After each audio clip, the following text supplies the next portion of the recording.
నైని కోమాలో ఉన్న దేహాన్ని తిలోత్తమ వల్లభ అక్కడ స్వామీజీ కంటపడిపోతుంది.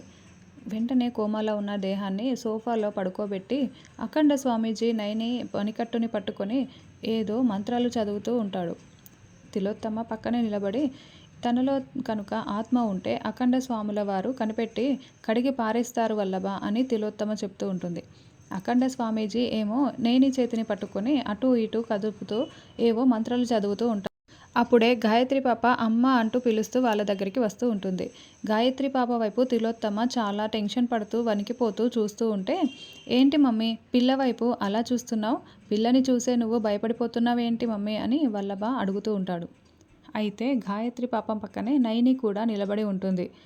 గాయత్రి పాప పక్కనే నైని ఆత్మ నడుచుకుంటూ వస్తూ ఉంది వల్లభ అని తిలోత్తమ చెప్తుంది. ఏంటి ఆత్మనా అని వల్లభ భయపడిపోతూ అఖండ స్వామి ఆత్మ ఆత్మ ఆత్మ వచ్చిందంట దయ్యమంట అని ఒక్కసారిగా అఖండ స్వామీజీని పట్టుకొని ఉంటాడు. అబ్బా ఏమైంది వల్లభ అని అటువైపు తిరిగి నైని చేయిని పట్టుకొని మంత్రాలు చెప్పుకుంటున్న అఖండ స్వామీజీ వల్లభని అడుగుతూ ఉంటాడు. మీరు ఏం చేస్తే నేను ఇలా ఆత్మగా మారుతానో అది చెప్పరెందుకని అని నైని ప్రశ్నిస్తూ వల్లభ ముందుకు వస్తూ ఉంటుంది. నా ప్రాణం పోవటానికి మీరేం చేశారు అని నైని కోపంగా అడుగుతూ ఉంటుంది.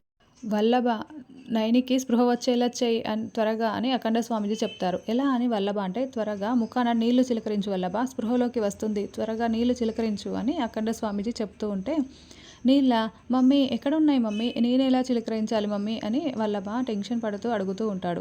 రేయ్ పోరా అని అంటూ తిలోత్తమ వల్లభని తోసిపడేస్తుంది. దాంతో వల్లభ దొర్లుకుంటూ గాయత్రి పాప నైని కాళ్ళ దగ్గరికి వచ్చి పడతాడు. వెంటనే గాయత్రి పాప వల్లభ గుండెలపై తన కాళ్ళను పెట్టడంతో హాయ్ బాబోయ్ అని వల్లభ ఇంకా టెన్షన్ పడుతూ ఉంటాడు. వల్లభకి కనిపించకుండా అఖండ స్వామీజీ తిలోత్తమకి మాత్రమే ఎందుకు కనిపిస్తోంది?